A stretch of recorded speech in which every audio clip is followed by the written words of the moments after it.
Hello everyone. So আজকে সরলরেখার খুব গুরুত্বপূর্ণ দুটো কনসেপ্ট আমরা পড়ব। সরলরেখার 3B এর কনসেপ্ট, এটা দুটো ফর্মুলা স্পেশালি। সো একটা হচ্ছে অন্তর্বিভক্তিকারী বিন্দু আর একটা হচ্ছে যে বহির্বিভক্তিকারী বিন্দু। এই দুইটা বিন্দু আমরা কিভাবে নির্ণয় করতে পারি সেই দুইটা জিনিস আমরা জানবো। সো চলো শুরু করি। দেখো, ধরো এটা একটা সরলরেখা। এর এই বিন্দুটা হচ্ছে এ বিন্দু, এই বিন্দুটা হচ্ছে সি বিন্দু, আর এইটা হচ্ছে বি বিন্দু। এখন এই এ বিন্দুর স্থানাঙ্ক হচ্ছে x1 y1, সি বিন্দুর স্থানাঙ্ক হচ্ছে যে x2 y2। তোমাকে বলছে এই বি বিন্দুর স্থানাঙ্ক নির্ণয় করতে। এখানে বি বিন্দুটা কি বলতো?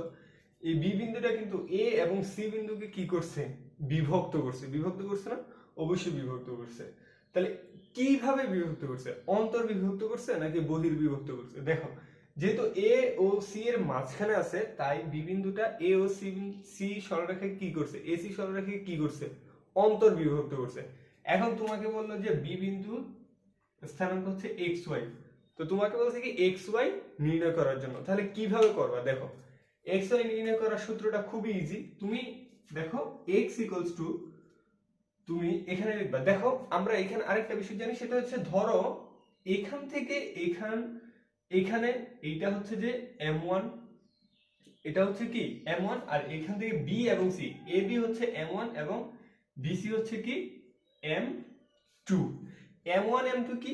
m1 m2 হচ্ছে যে অনুপাত, মানে তোমার অন্তর্বিভক্তিকারী বিন্দু সমূহের অনুপাত হচ্ছে m1 m2, ঠিক আছে? তাহলে m1 m2 এর স্পেশালি মান আছে। সো আমরা হচ্ছে এইখানে হচ্ছে যে তোমার অনুপাত দিয়ে ম্যাথগুলা করব, মান আমাদের বের করতে হবে না m1 m2। সো দেখো, এখন এইখানে হচ্ছে যে অন্তর্বিভক্তিকারী বিন্দু x y এর মান আমরা কিভাবে নির্ণয় করব? এটা হচ্ছে যে আমরা নিচে লিখে বলবো m1 প্লাস m2, তারপরে এখানে দিব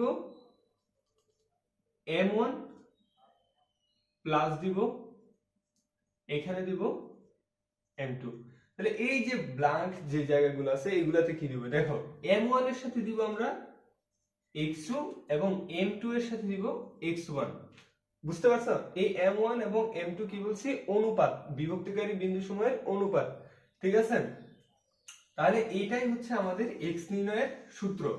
আমরা এইভাবে হচ্ছে যে এই x নির্ণয় করে ফেলতে পারি, বিভক্তিকারী বিন্দুর স্থানাঙ্কের x নির্ণয় করে ফেলতে পারি। তাহলে y এর ক্ষেত্রে সূত্রটা কি? y এর ক্ষেত্রেও সেম একদম সেম। এখানে কি লিখবো? m1 প্লাস m2, এখানেও কি দিব? m1, এখানে দিব m2, যেহেতু অন্তর্বিভক্ত তাই প্লাস দিব, এখানে কি দিব? y2, এখানে দিব y1। তো এইভাবে হচ্ছে আমরা খুব সহজেই কি করে ফেলতে পারি? অন্তর্বিভক্তিকারী বিন্দুর স্থানাঙ্ক বের করে ফেলতে পারি। ধন্যবাদ।